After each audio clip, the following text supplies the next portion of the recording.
Biden takes the lead in Pennsylvania and could win. Trump has no plans to concede the election, and Keith Olbermann calls for the removal and arrest of President Trump. We've got that and much more coming up, and it starts right now.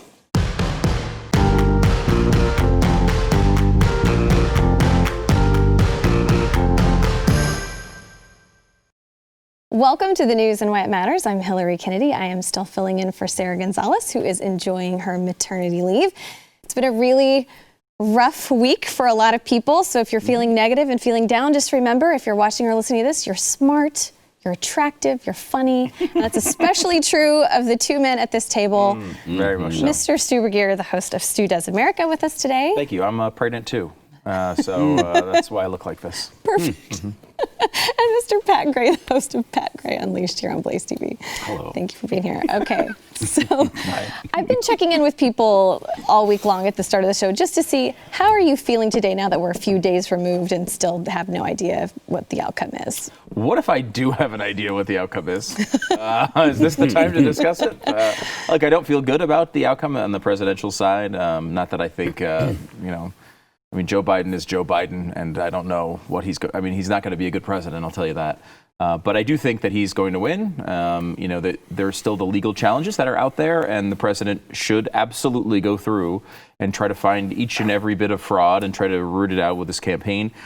It's a lot of votes, though. There's a lot of votes you'd have to overturn. There'd have to be something massive and systemic that they found. Should the president try to find that? Sure.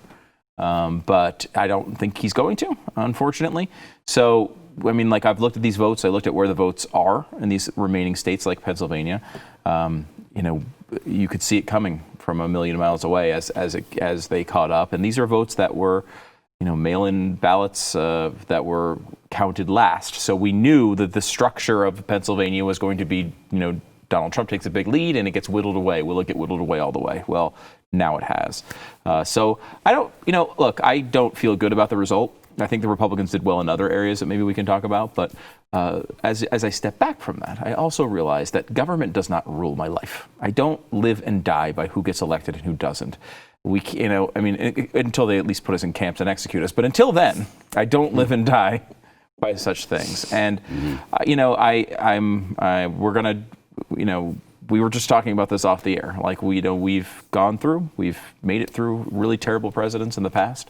We'll have to do it again here. There's going to be a situation ahead where we're going to have to fight really hard to make sure that our liberties are not taken away. And I believe this audience and America's willing to do that, at least a good chunk of it. Yeah. So the question was, how am I doing? I'm in mourning right now. I was looking for sackcloth this morning. I couldn't find it. I was going to be in sackcloth and ashes today, but I couldn't find either one. So I wore this. It's the next best thing to a blue shirt or sackcloth and ashes. But my theme right now is we survived Obama. We'll survive this too. Fortunately, I think we're going to have the Senate as a firewall, to prevent the absolute worst of the worst stuff from going through. And I remember how I felt in 2009. It was very similar to this in 2012. And I was really depressed when Obama won both times. And I really thought, that we were in danger of not surviving that. But we did. And I think we will again. I think the country is still too strong to not survive one guy. Right. Well, Stu, you brought this up, what's going on in Pennsylvania. So Biden did take the lead. Now, Trump had enjoyed a lead of near 700,000 votes earlier in the week before the batches of mail-in ballots from blue areas like Philadelphia and all those surrounding counties started rolling in. And that's according to the Pittsburgh Post-Gazette. Biden was winning absentee ballots by an overwhelming margin, according to data from the Secretary of State. It says that members of Trump's campaign Thursday allegedly were not being permitted to observe ballot counting in the Philadelphia Convention Center, despite the court order issued earlier in the day allowing them to do so. And so that's why, Trump's campaign also sued to stop the Pennsylvania vote count over lack of transparency. They were seeking to intervene in the Supreme Court case. So do you feel, I know, Stu, you said you kind of feel like the election is over. What does this mean for the people that voted for Trump, though? There are so many people incredibly upset about the way this is going. And just the fact that our poll watchers haven't been able to observe what's going on without just a constant fight. Yeah, look, I mean, I think there's definitely some shadiness that has happened, things that were not handled correctly. And there, you know, the administration, or excuse me, the campaign should be out there trying to investigate all of that. I mean, they need to find evidence, though. You can't just come out and just throw the whole election away and say it's a fraud. I think that's, you know, Trump says what he says, but I mean, like, it's you can go too far.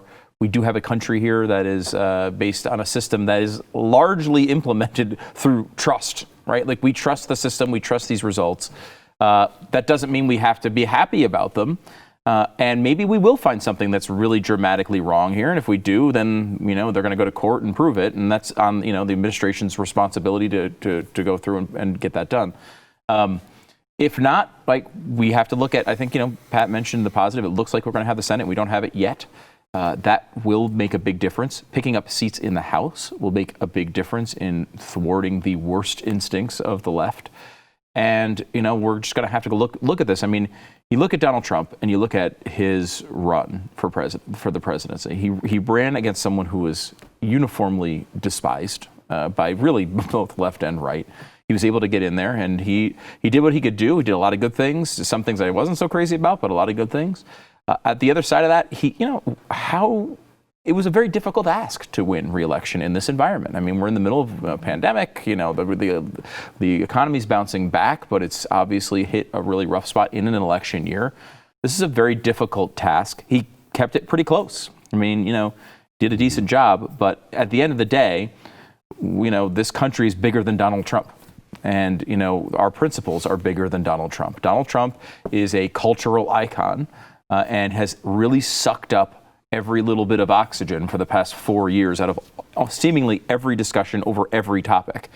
We're going to have to find something else to do with our lives, and I think most people are ready to do that. As far as, like, you know, let's focus on more foundational principles. Look, Trump is going to be who he is, and I wish he had won, because I have a bank account that I would like the money to remain in. But on the other side of that, with the Senate, maybe these things can be blocked. You know, I don't think we're going to get court packing. I don't think we're going to have the filibuster removed. I can't imagine that we're going to have some massive tax increase. I mean, Republicans will be able to block it as long as Georgia goes okay.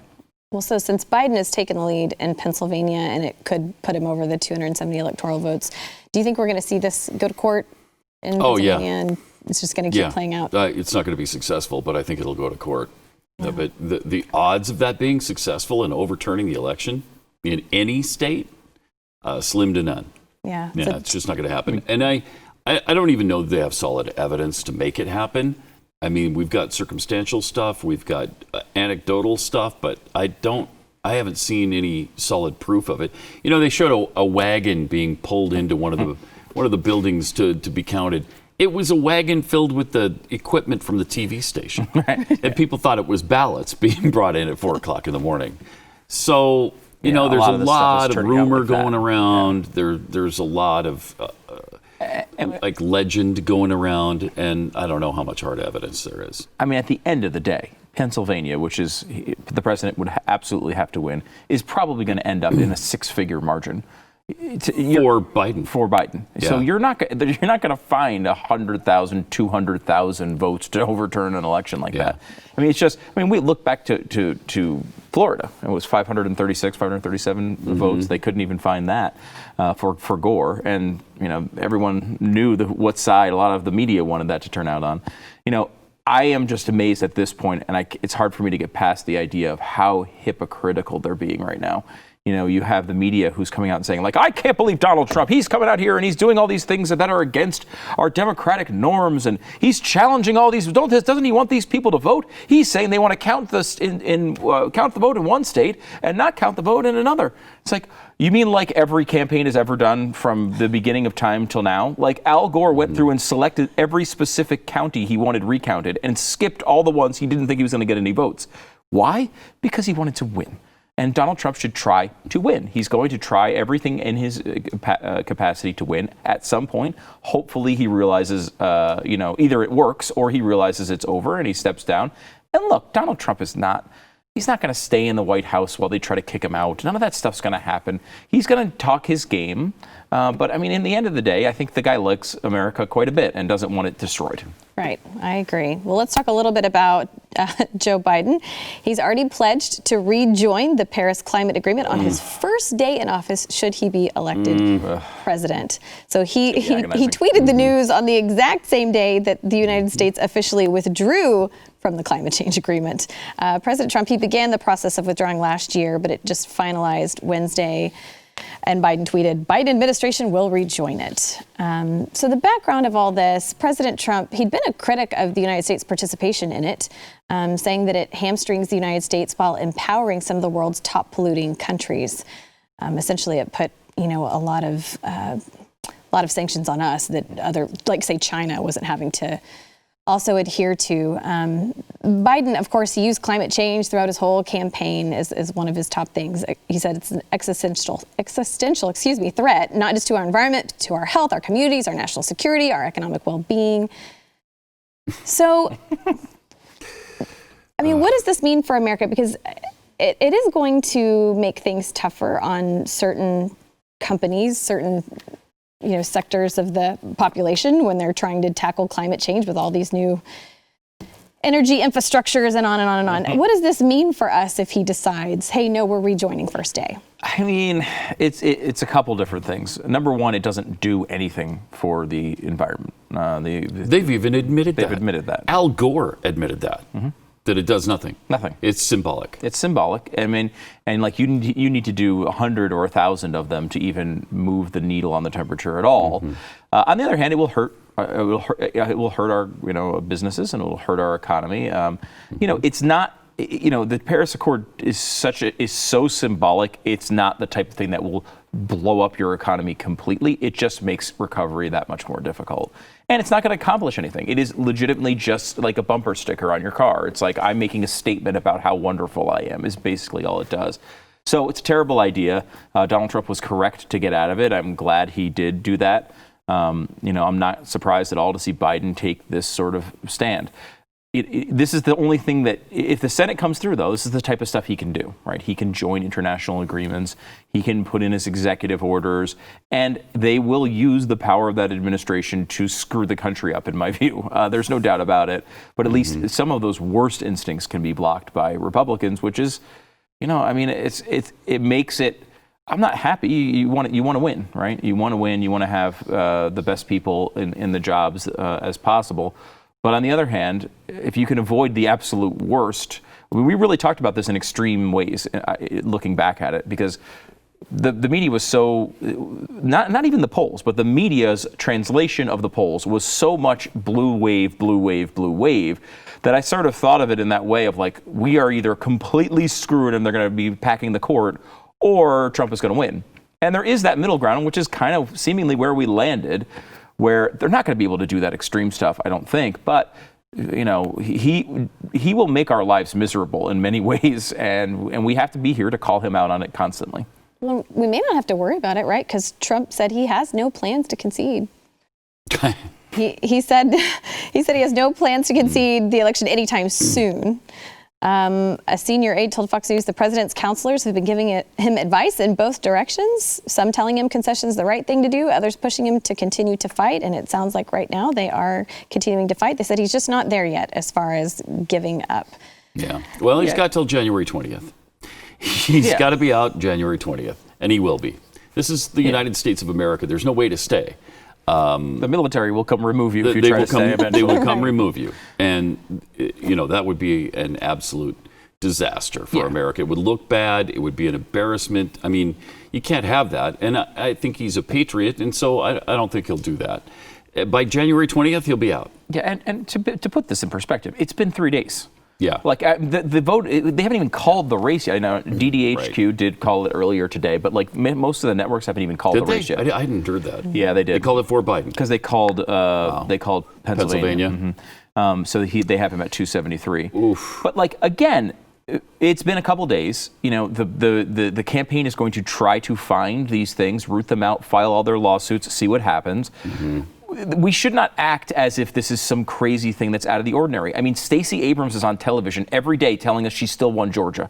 Hillary Clinton is on television every day saying she was the president of the United States and Donald Trump and Russia stole it from her. Like, these things have gone on for years. So the fact that Donald Trump made one speech where he said he won, when, look, he didn't win, and he may be able to turn that around with the legal action, but, you know, I can understand why people were critical at some level of his speech last night. But the bottom line is, we all know who Donald Trump is. What Donald Trump is going to do is sit here and fight hard until he doesn't think he can fight anymore. And at that point, he will not concede, and he will say, you know, look, he will leave. He's not going to stay in the office, but he will never ever admit that he lost this fairly. He's still saying he won the popular vote in 2016. He's still saying it. Yeah. Like, that's not who he is. He's going to say, look, I had this stolen from me, and you know, he will keep this alive, and my guess is probably put his hat in the ring, or at least not take it out from 2024. Yeah. I mean, I think he will say, look, I got this taken from me. It was unfair. The people want me to run again, and I might just be back. And then he'll probably start a media company and very well may run in 2024. I would not be surprised at all. He always has a plan. He always has a plan, and like, you know, but it's the media is blowing it out of proportion as if he's going to like barricade himself in the White House. He's not. He can't do it. He's not going to do it. He's right. The guy loves the country, and he's going to fight as hard as he can to stay in there. But when it's time, he'll go. And it's not requisite that I mean, it's traditional, but he doesn't have to concede. No. It doesn't matter whether he concedes or not. Right. If he loses, he loses, and you're gone. Agreed. So we'll see. All right, we have a lot more to talk about, but first we want to talk about Not Free America. It's one of the most interesting books to come up in a while. It's written by Mike Donovan, and this guy, he has fought tyranny for years as the founder of the nation's largest pro bono civil rights law firm. As Donovan puts it in his new book, Not Free America, our Bill of Rights has been under attack long before COVID-19 or George Floyd's murder. So if you refuse to surrender your liberty to any earthly power, you need to check this book out. Not Free America solves the issue of citizens being used by the government, but it's more than just a book. It has a solution. So visit notfreeamerica.com to take the Liberty Pledge and order your copy today to find out how to stop the overreaching abuse of our government and what actions you can take to do better. We've got to work together and do better to fix our ever-compounding liberty crisis in America. And if we can all unite around the concept of liberty, we can create lasting greatness. Because remember, the most significant changes, they usually come from crisis. So do your part and visit notfreeamerica.com today. That's notfreeamerica.com. Order your book today. We'll be back in a minute. CNN reported that some Trump-backing protesters, that they are a threat to the vote counters in Arizona, noting that it is an open carry state. It was CNN reporter Young Law and Chris Cuomo. So they were scared about the situation in Maricopa County, Arizona, on Wednesday night because these protesters had gathered outside the building where votes were being counted. Now, the reporter, Law, was on the ground covering what was going on. I want you to take a listen. You've had drama. You have protesters outside. Okay. It's obviously going to be something that the people counting have to worry about when they go home. Take it. What do you have?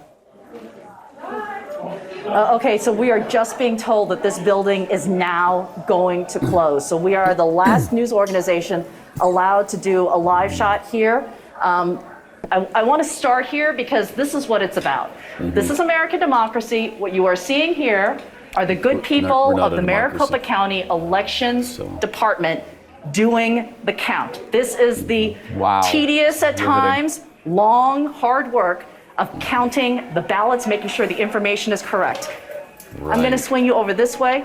This is my producer, Kim Berryman. She's talking about how we're going to get out of this building. Oh, no. There's an exit plan being formed because what's happening beyond those doors right there, and you can see that is closed up, that shade has been dropped. Look at, there are people. Outside, there is a very sizable protest. No. So oh my gosh. She kept going on about how concerned she was for the vote counters, pointing to the workers and saying, you know, these people parked in that parking lot. How are the cars going to get out?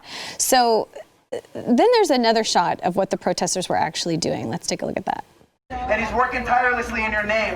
God, we ask you to give us the strength to fight like President Trump. In God's name, amen. And please don't tell me they were praying. They were praying?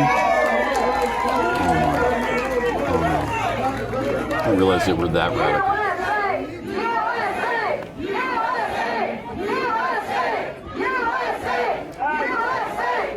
So the security concerns that she was worried about. This group of protesters, they were praying, they were chanting "Count the vote," and they were also chanting "USA, USA, USA." Those bastards. Cuomo blamed Trump and said he's chilling the democracy in a way that would lead to such an allegedly dangerous protest. Now, they didn't actually, Cuomo, they didn't give any examples of specific threats. They just kept saying, it's an open carry state. These people are armed. But they were, even the ones that were, they were out there praying.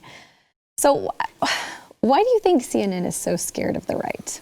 I don't know where their hatred for Trump came from, because it's so deep and so intense and so ugly that I have no idea where that came from. And thus, anybody who supports him is hated equally by them. But it's a little scary, because what are they going to do now? They are addicted to Trump hate and talking about it 24/7 every single day. Donald Trump is crack to them. They are addicted to Donald Trump in a way that I've never seen in my life. When he's gone out of office, what are they going to talk about? They are going away when he leaves office. They've got to be wondering, wow, maybe we shouldn't have fought so hard for him to leave, because now he's going to go. And now what? What are you going to talk about? It's going to be interesting to see what happens to CNN.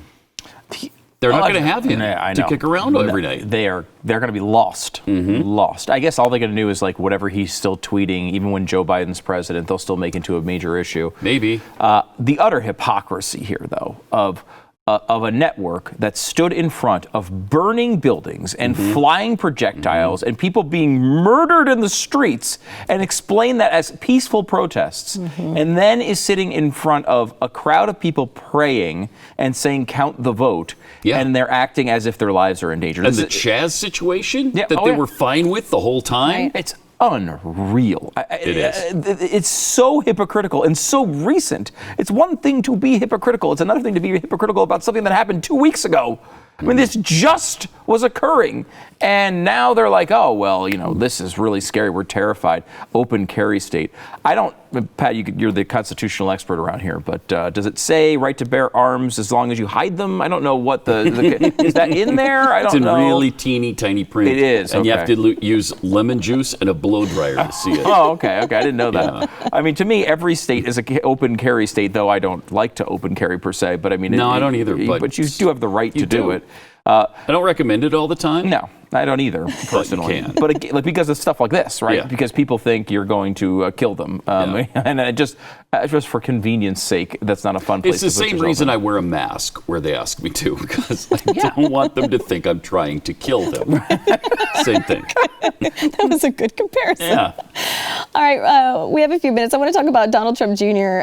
He is calling out fellow Republicans and 2024 GOP hopefuls for their lack of action and standing up to what he believes is rampant ballot fraud being committed in key swing states to, prevent his dad from being reelected. He said the total lack of action from virtually all of the 2024 GOP hopefuls is pretty amazing. They have a perfect platform to show that they're willing and able to fight, but they will cower to the media mob instead. Then his other son, the president's other son, Eric, also added, "Where is the GOP?" I mean, why is the GOP so silent? Look, this is tough because, in all honesty, I understand the instinct to want to go, all the way to the wall and push on every one of these things. And look, the campaign should do that. You could see other Republicans getting on board with that. I think there's a line for a lot of people, which is, I need to know that there's actual evidence of these things before I fight for them, right? Like what I'm seeing here so far is a lot of viral videos and a lot of sort of random anecdotal claims that don't add up, certainly to this type of scale you would need to overturn an election like this. I think a lot of people go into an election with Donald Trump and say Donald Trump wins unless there's fraud. I mean, Trump said it himself, basically. We'll win this election if they don't cheat. And maybe they did cheat in some massive systemic way to make this happen. But, I'm of the opinion that, look, the American people, I don't agree with them a lot of times. But sometimes, they've elected a lot of crappy presidents over the years. And they may very well have, selected Joe Biden here. And if that's what happened, I'm of the opinion that we should, go along and do the best that we can with that situation. I mean, so look, it's Donald Trump's son, and I understand that you're going to want to go out there and fight. I don't know that you should just fight blindly, though, if you don't have a leg to stand on. I do think that there are some things that are going on, and they should look into them. But until we start seeing something that's going to be systemic enough to turn this thing around, remember, you'd need multiple states. States with the really, you have Georgia, which is very close right now, and you have, like Wisconsin is 20,000 votes. Well, they've done recounts in Wisconsin before. And when they do a recount in Wisconsin, they overturn about 300 votes. Like you're just got a long road here. Would I like them to win and pull this off? Sure, but I'm not willing to sell out this entire process for any man. Yeah. What have the lesser-known Trump brothers said about it? I want to know what Tito, Marlon, and Jermaine have to say about it. Let's find out what they've been tweeting lately. That's what we're all waiting for. I think you could tell that Stu and I are just a tad skeptical on the massive fraud on a scale that would bring him the popular vote, 4 million votes over what Donald Trump has. I don't see the evidence of that. Maybe, like Stu just said, maybe there is evidence. I just haven't seen it yet. Right. And if there is, of course, we'd be, pretty anxious for that to come out and go to court. But, I just think that it didn't go the way we wanted it to this time. Was there some fraud? Yeah, maybe. Maybe there were some shenanigans, but not big enough to do the kind of damage that we're talking about. They're still looking for it. All right, we got to go to break. We'll be right back in just a minute. They're still looking hard. Leave my family's plans.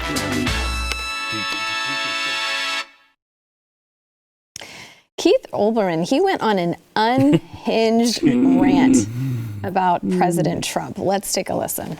Trump can still live in a version of the bubble that he and the 69 million morons who voted for him have lived in since 2015. Inside Trump world, it's fun and exciting, and there's no pandemic and nothing but white people and lots of guns, and everybody will be a billionaire soon.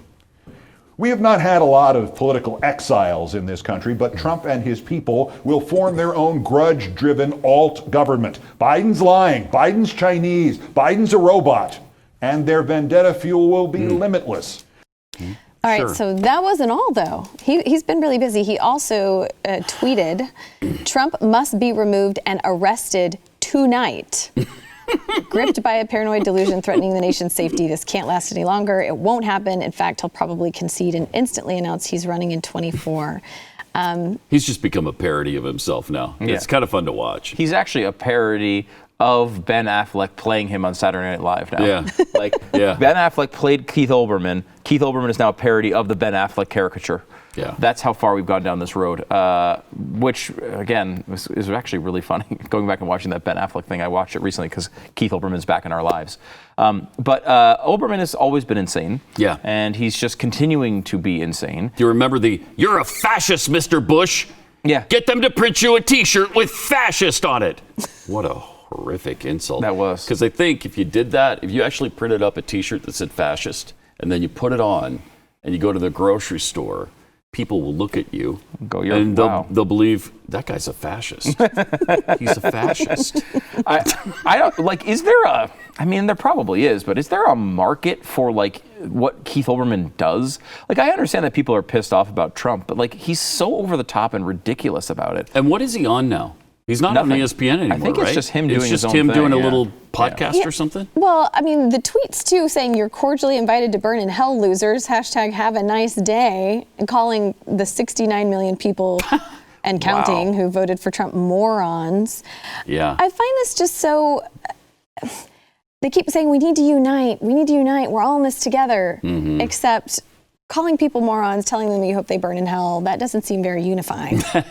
No, that's not Keith's gig in life. Look, he's just a really bad resistance stereotype. I mean, he doesn't have any impact.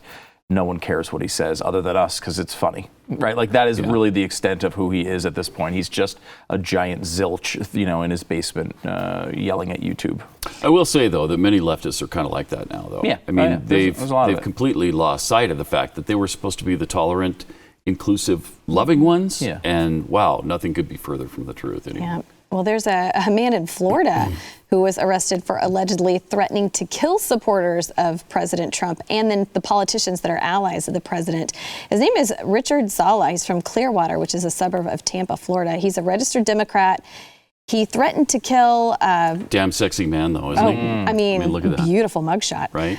He threatened to kill Ron DeSantis, Mitch McConnell, Rand Paul, Lindsey Graham, Marco Rubio, Rick Scott, Matt Gaetz. He's 61 years old. He also threatened to kill a Trump supporter, which included his neighbor. His neighbor said, we were going to plant signs and what have you, but I thought, you know what, in this environment, maybe it's not a good idea. And now she's like, well, glad I didn't, because you never know who your neighbors are.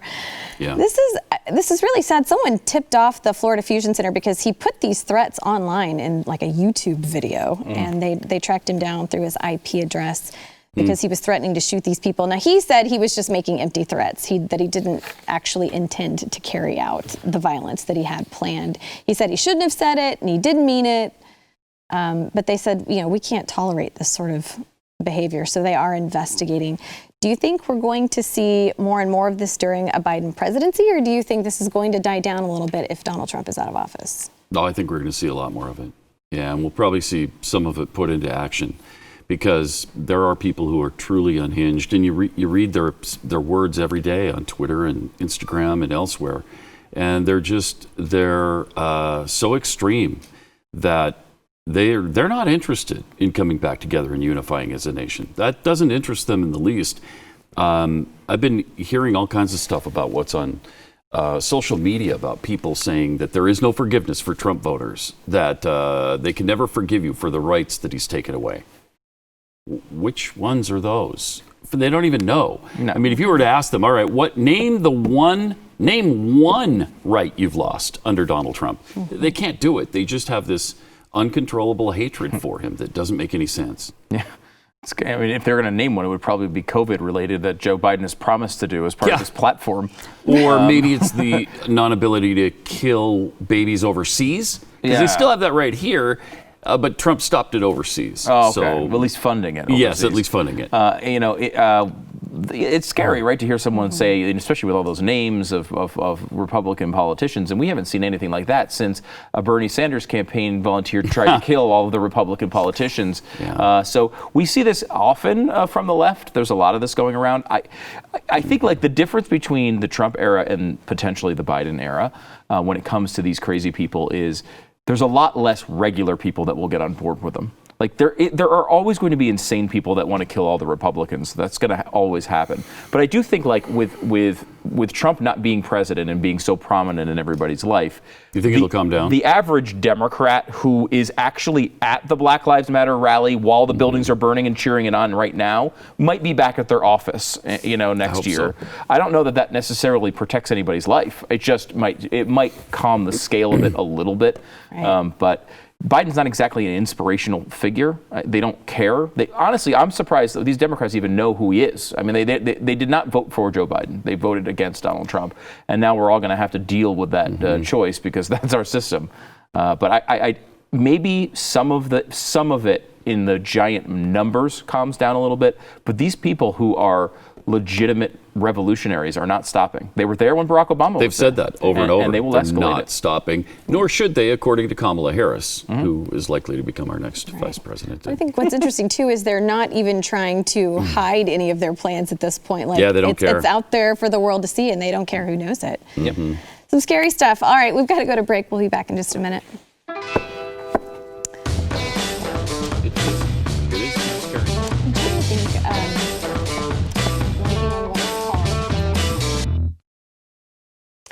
Well, with all the news that's come out this week, here's one that I didn't see coming. Russian President Vladimir Putin, he might be stepping down. So he's reportedly planning to step down next year amid health concerns. He's 68 years old, and he's been the Russian president off and on for the last 2 decades. He's suffering from Parkinson's disease, they're speculating. They're saying that his girlfriend and his 2 adult daughters are pushing him to leave the office starting in January. They're saying, his family has a great influence on him. He intends to make his public handover plans in January. So they're saying there's some telltale footage of him with some symptoms of Parkinson. They said, like his legs were constantly in motion, and it looked like his fingers were twitching when he was trying to hold a pen or hold a cup. And they think that he's been taking a cocktail of painkillers, all that kind of stuff. So he has been proposing legislation that would grant former Russian presidents a lifetime of immunity from any and all criminal prosecution. I love it. So he's trying to get this approved before he steps down, and this would entitle a former president a lifetime seat as a senator in the country's Federation Council also, because right now Russian presidents are only protected from convictions while they are still in office. The Kremlin said, this is all nonsense. He's in excellent health. Everything's fine. But Putin became a trending term on Twitter yesterday as this news sort of broke. So what do you think this would mean for world leaders if Putin decides, I'm going to step down? Well, look, Putin not being there would be good for the country. He's not a very good guy. I don't think of him as that much of a family man, but apparently he's listening to his family and he's going to step down. I don't know. I'll believe that when I see it, honestly. The guy stayed, you said he was, you mentioned he was president off and on. His off was him manipulating the Constitution to put his buddy in to hold the office for one term so then he could come back. He just slid over one office and still ran the country. Like this guy, his whole life has been trying to not only ruin the rest of the country, countries around him and us as well, but also, just trying to hold power. So I will believe that one when I see it. Of course, you don't wish anybody ill health, but I would like him to get out. What you would like to see, though, is maybe a few less poisonings with him out of office. That would be nice. What percentage drop-off are you looking for? Well, at least 10%. 10? Give us 10% less. 10% less poisonings. Yeah.